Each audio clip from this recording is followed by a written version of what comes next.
Picture this. You're at your desk facing a mountain of work. Do you dive right in?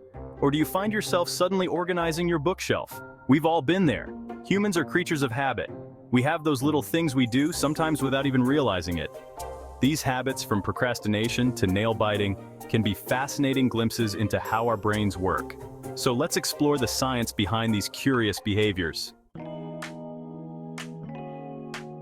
We all procrastinate. It's a common part of the human experience, something that everyone at some point has struggled with. Whether it's putting off that important project, delaying a workout, or avoiding a difficult conversation, procrastination sneaks into our lives in various forms. It's that universal experience of knowing you should be working on something, yet finding yourself unable to start. You might have a to-do list staring back at you, filled with tasks that need your attention, but somehow you just can't bring yourself to begin. Instead, you're doing, well, just about anything else. Maybe you're playing video games, binge-watching your favorite TV series, texting friends, or indulging in snacks. These activities, while enjoyable, are distractions that keep you from what you need to accomplish. The culprit?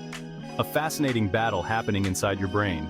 This internal struggle is more complex than mere laziness or lack of willpower. It's a tug-of-war between different parts of your brain, each with its own agenda. You see, our brains have two systems at play: the prefrontal cortex, the responsible planner, and the limbic system, the pleasure seeker. The prefrontal cortex is like the brain's project manager, focused on long-term goals and planning. It understands the importance of deadlines and the benefits of hard work. The prefrontal cortex knows you need to finish that project. It's the part of your brain that helps you stay organized, make decisions, and control impulses.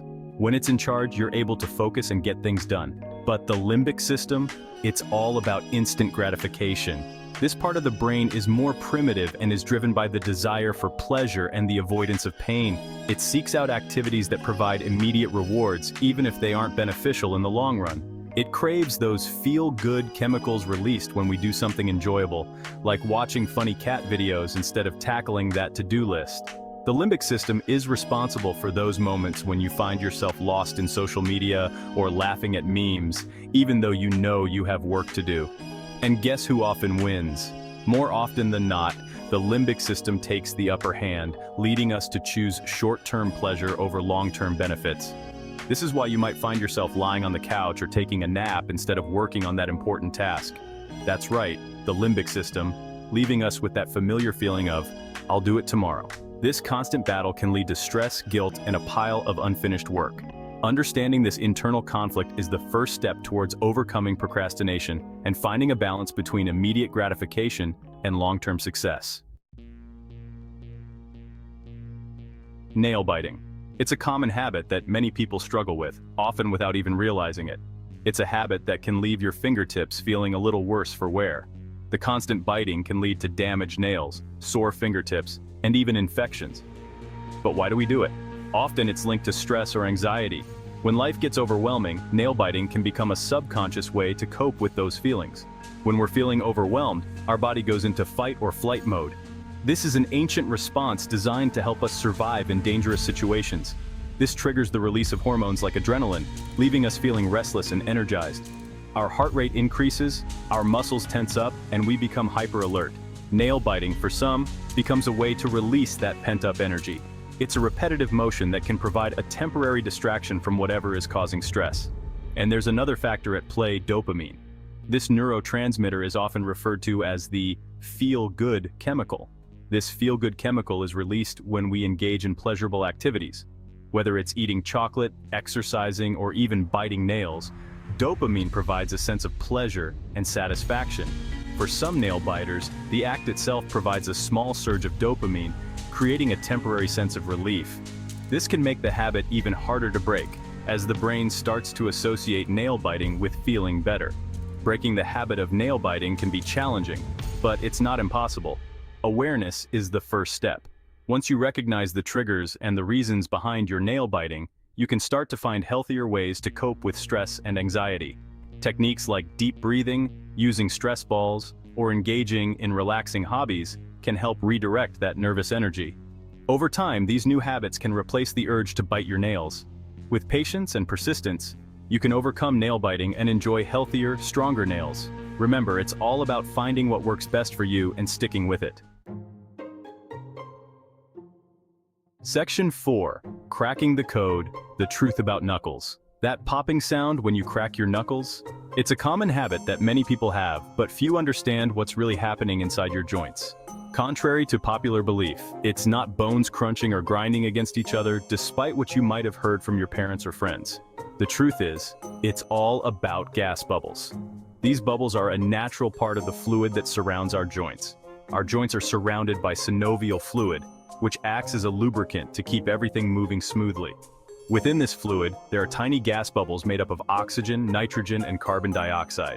When you stretch or bend your finger to crack it, you're creating a change in pressure within the joint. This change in pressure is key to understanding the popping sound. As the pressure changes, those gas bubbles rapidly form and collapse. This sudden movement of gas bubbles is what creates that distinct popping sound that we all recognize. And no, cracking your knuckles won't give you arthritis. This is a myth that has been debunked by numerous studies. In fact, there's no scientific evidence to support the idea that knuckle cracking leads to joint damage or arthritis. While it might annoy those around you, it's generally a harmless habit.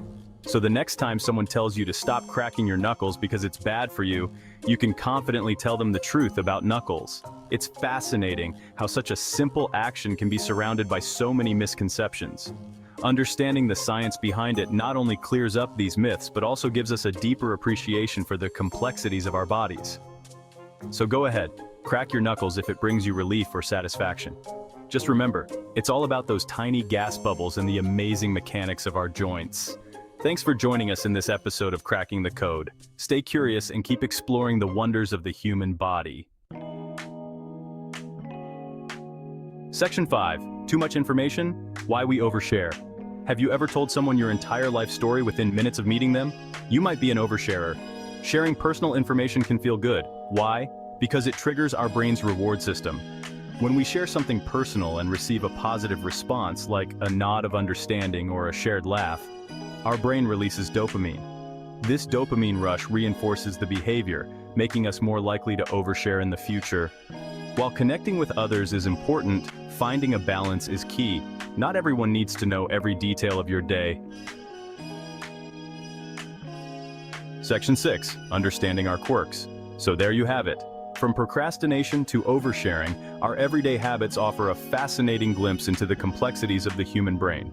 These behaviors, often driven by a combination of brain chemistry, learned associations, and coping mechanisms, are part of what makes us unique. While some habits might be harmless quirks, others might require a little more attention. The key is to understand the why behind our actions. By recognizing the triggers and patterns of our habits, we can make conscious choices to cultivate healthier behaviors and live our best lives. Section 7. What's next? The mystery of foot tapping. We've explored the science behind nail biting, procrastination, and even knuckle cracking, but there's one habit that still has scientists scratching their heads: foot tapping. Why do we do it? Is it a nervous tick, a way to release energy, or something else entirely? Stay tuned, science fans. The human brain is full of mysteries just waiting to be unraveled.